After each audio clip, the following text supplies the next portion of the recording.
industrialización de la industria vasca. Lastima bat da, gaur lehendakaria hemen zegotea. Gaur maila goreneko euskal diplomazioaren delegazio buru gisa dago Kolonbian, eta hau, bueno, a bombo y platillo, erakutsi duzue. Argian, El Correon, leku guztietan, Basque Country gora, Basque Country bera.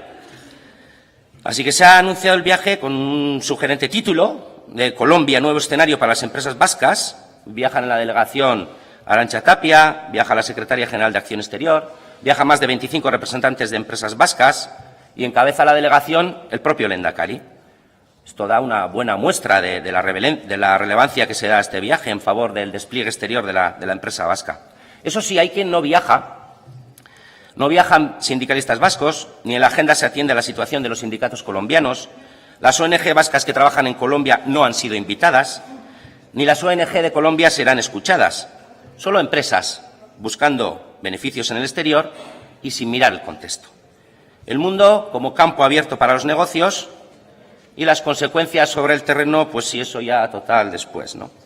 Y la agenda llama la atención también. La agenda incluye un encuentro con responsables de instituciones y entidades colombianas dedicadas a la innovación, el transporte, la energía, el desarrollo empresarial. Incluye reuniones bilaterales con diversos ministros del Ejecutivo colombiano. Incluye reuniones con representantes de empresas vascas instaladas en Colombia, pero nos quedan dudas. ¿Se va a abordar la situación de conculcación sistemática de derechos humanos en Colombia? ¿Se pondrán sobre el tapete las muertes de líderes comunitarios y sindicales que aún se siguen produciendo casi a diario? ¿No creen ustedes que es importante que las delegaciones oficiales incluyan a agentes diversos y que las agendas previstas incluyan análisis de derechos humanos?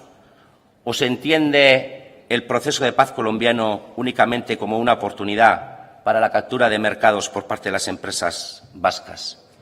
Ni besterik gabe,